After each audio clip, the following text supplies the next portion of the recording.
Hi, Facebook Live. This is Ed Cardinal, and tonight's topic is gratitude.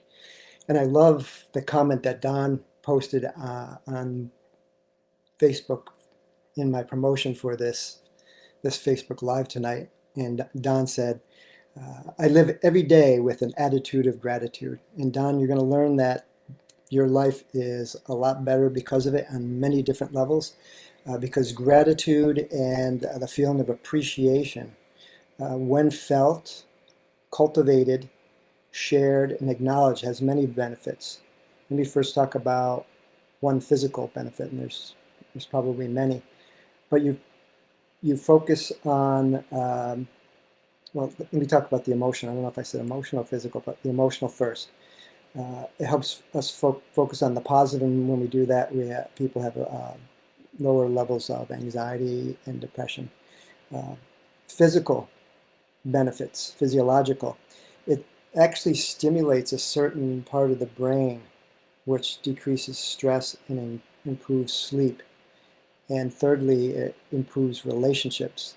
So it can enhance social interactions by creating more compassion and a more sense of community.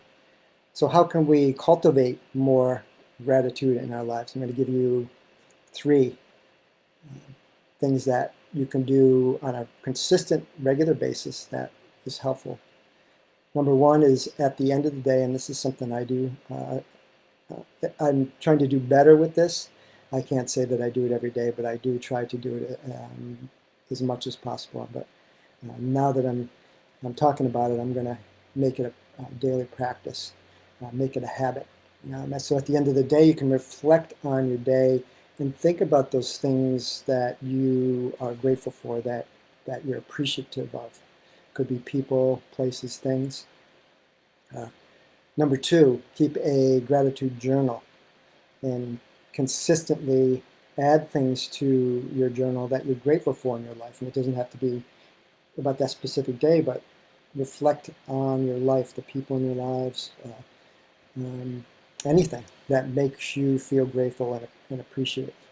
Also, number three, say thank you. As you know, and I've experienced this, when I say thank you to someone, I feel good about it. But when I receive the recipient of a thank you, I feel good also. And it reminded me of research that I read about Masaru Emoto, and he wrote the book Messages from Water. And what he did is he actually proved through his research that intentions, words, emotions, thoughts have energy, they have vibration. And how he did this was he exposed water to, to words, gratitude, appreciation, but also evil, hatred, anger. Music, he exposed the water to music, certain musics. It could be classical or heavy metal. Also prayer and intention. I saw some slides of some of the photos he took of polluted water before a Buddhist monk uh, said a prayer over this water. So what he did was he took the water, he froze it, spliced it, and then took photographs of the crystals. And I was amazed at what I witnessed. So the crystals of water that is exposed to, words of gratitude, uh, intentions of love, beautiful symmetrical crystals.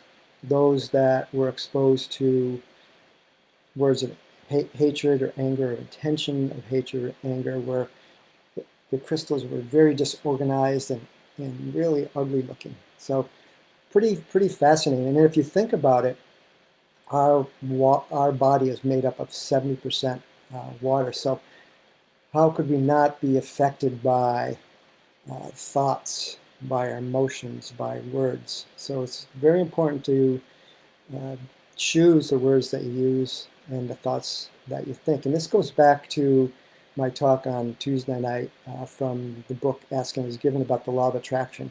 The other thing is when you're feeling that gratitude and appreciation, which is along with love is the highest vibration of emotion. When you're putting that out there, you're going to be attracting more things to be grateful for. You're going to be attracting, so like attracts like. When you're putting something good out, good comes back. So I want to also tell you that you need to start by practicing gratitude with yourself. Number one, you can't be feeling grateful towards someone else or be thankful to someone else if you don't feel that way about yourself. So you have to start with yourself first. And again, go back to what thoughts are you thinking about yourself. Sometimes I've caught myself with negative thoughts about myself, and I would say to myself, would I say what I'm thinking about myself to someone else? And most definitely the answer is no. So sometimes we treat ourselves more poorly than we would treat someone else. So be conscious of how you treat yourself, what words, what thoughts you think about yourself, what words you use about yourself. So in closing, I want to say that I thank you all who are listening to this live or the recording.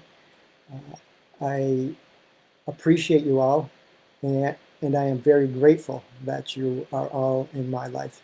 So have a great night. If you got value from this Zoom, this call, this recording, please like it. Look forward to seeing you Tuesday night, 6:30 for the lessons I've learned from a personal development book that I've read, and then next Thursday night for this at 7 p.m. Eastern Standard Time for this Facebook Live. Have a great night. Take care. Bye-bye.